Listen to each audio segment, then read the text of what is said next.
I have always wondered what it would be like to live in this part of the world. The place my parents once called home, the land they left behind, but never really let go of. For most of my life, Vietnam was more a memory than a place.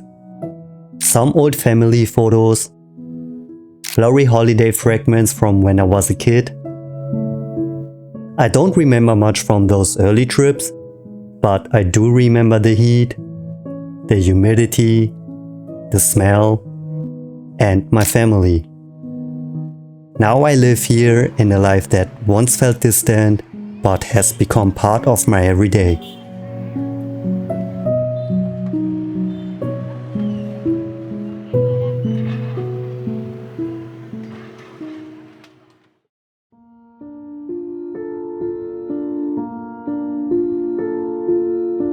It's been over a year now since I moved from Germany to Vietnam, and I'm currently living with my girlfriend in this local apartment.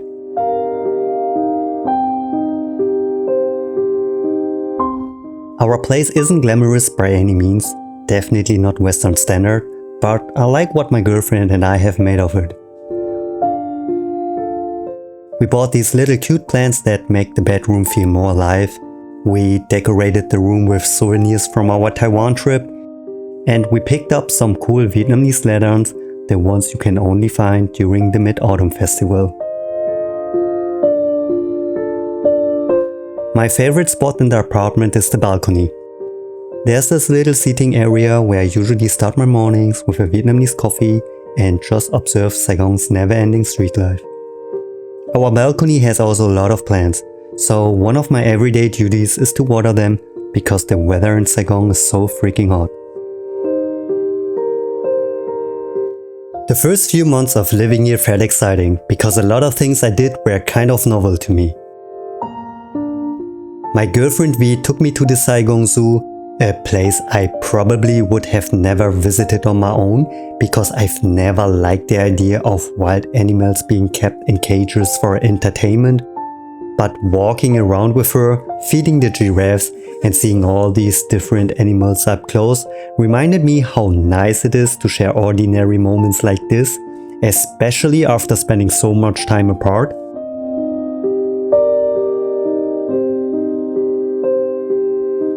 I've never really been part of a historic moment in Vietnam, but when the metro finally opened after decades of delay, my feelings toward the city changed, for the better. The metro opening was such an important milestone for the city, and a lot of people were excited.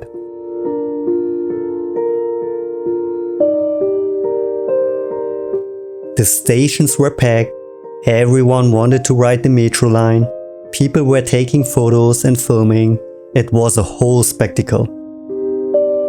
I never would have thought I would make a big deal about public transportation, because in Germany it's just so normal. But yeah, exploring Saigon for the first time in the train, without heat, without traffic jams and without pollution was truly special.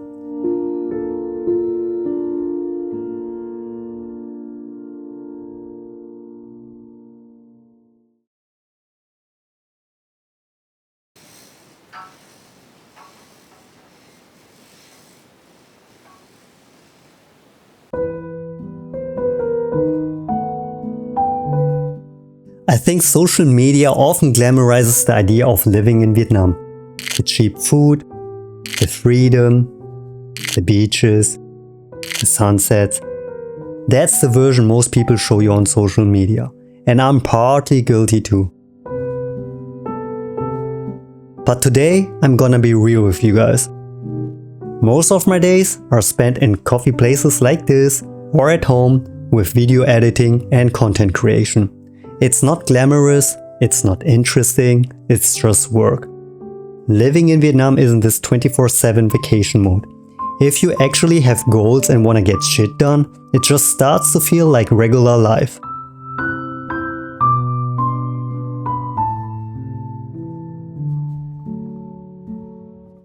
I think a lot of overseas Vietnamese who are coming back to Vietnam also realize soon that they don't quite fit into the culture because they are too Western for Vietnam and 2 Vietnamese for the West, and I'm no different. I still feel like an outsider because the truth is, I am. Since living here, I started to notice a huge cultural gap. For example, patriarchy is still a big thing in Vietnam, especially in rural areas. Many men enjoy higher status in family dynamics. Oftentimes sons are preferred over daughters when it comes to inheritance. Men are also often the breadwinners, while women are more expected to marry and take care of their children, sometimes including their in-laws. When I first heard about this stuff, I was like, what the heck? I mean, on one hand, it's part of the culture and I shouldn't judge. On the other, it made Vietnam feel very backwards, like, do I really want to raise my kids in a place where women are seen as less? It made me question whether I could actually live here long term and whether I even want to raise a family in this environment.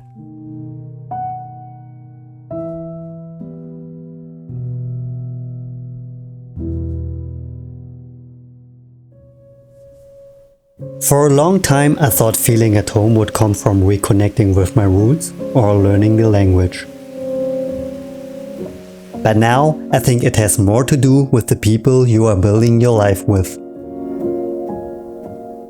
V and I met during COVID, and we were in a long-distance relationship for a while. She's one of the reasons I moved to Vietnam, and honestly, without her, this place wouldn't feel like home.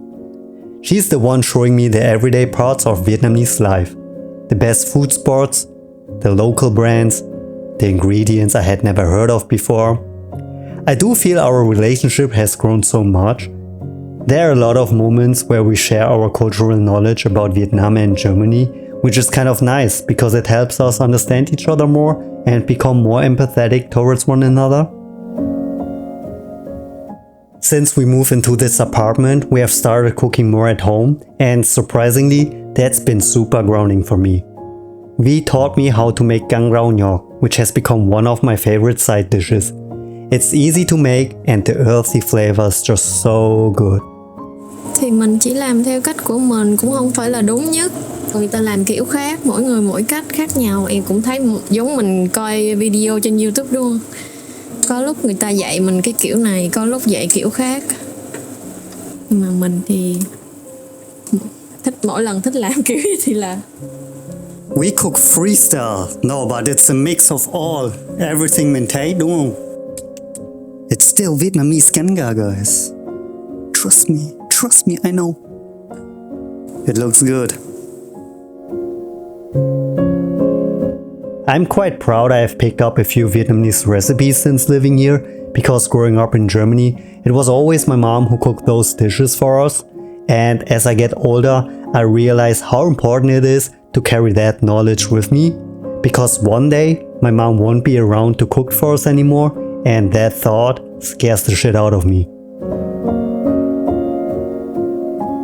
But yeah, moving back to Vietnam taught me a lot, more than I could ever sum up in this video. But one thing I have realized is that home isn't just where your parents are from, and it's not just a place either.